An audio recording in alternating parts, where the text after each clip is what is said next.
Magandang buhay mga guys.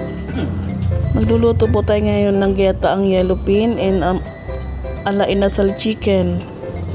Ayan, una lang po yan. Maraya po tayong lulutuin. Dahil birthday po ng aming nanay, ayan, nagluto po tayo ng konting handa.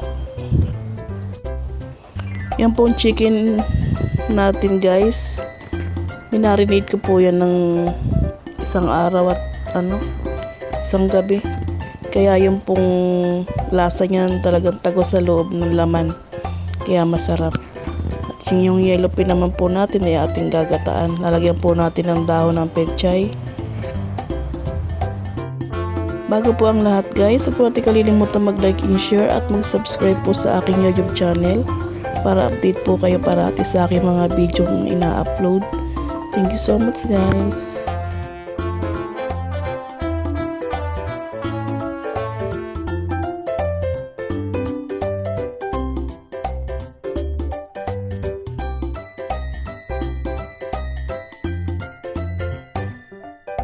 Siya nga pala mga guys, yung pong ating apoy niyan, lang alalay, mahina lang po para hindi masunog ang ating chicken at lutong-luto po ang loob ng ating chicken.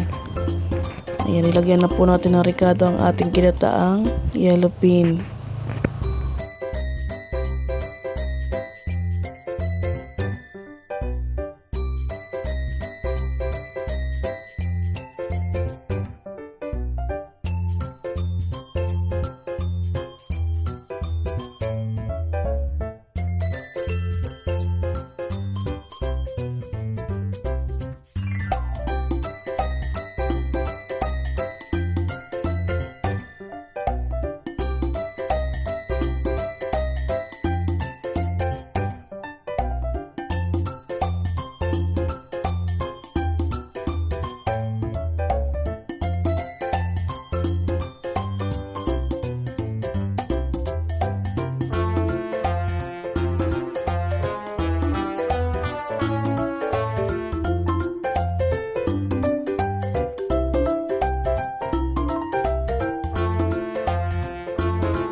Lagay na po natin ang ating pechay sa ating ginataang yellow pin.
At yung siling haba, ilagay na din po natin sa ating ginataan.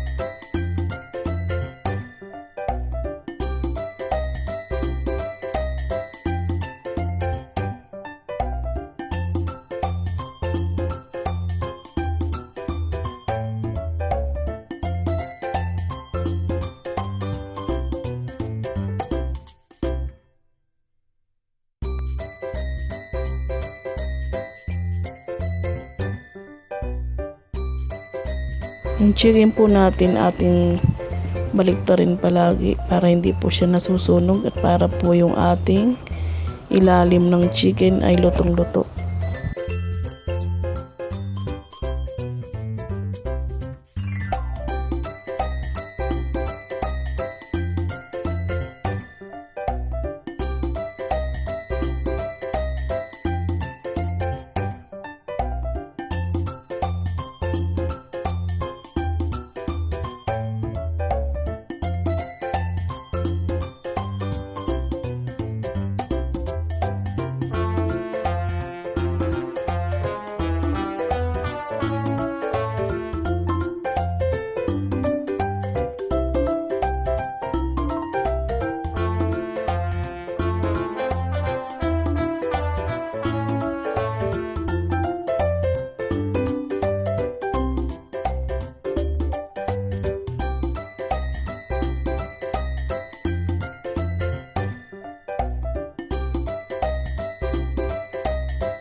Ayan guys, luto na ang ating chicken ala inasal.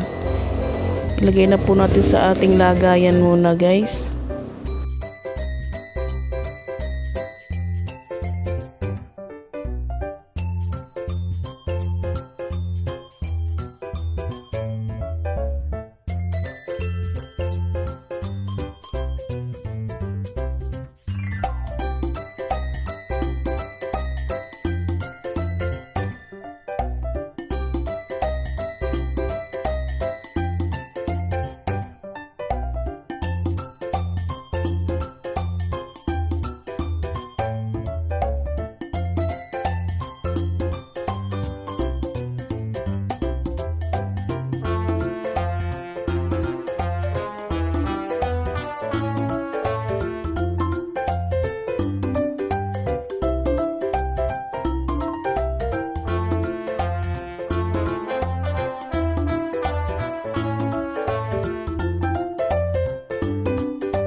Lagyan po ulit natin ng ating marinate na manok.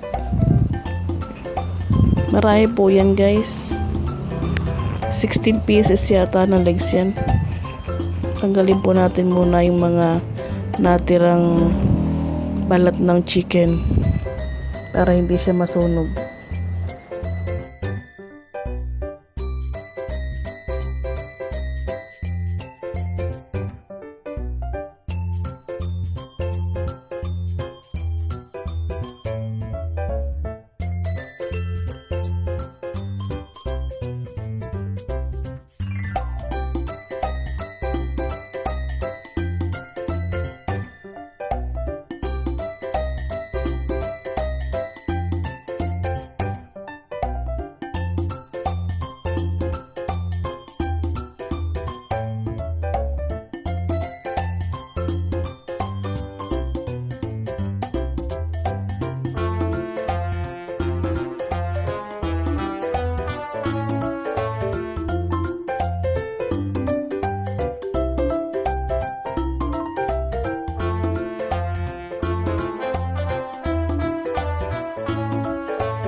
Ayan guys, malapit na pong maluto ang ating ginataang yellow pin at inasal chicken.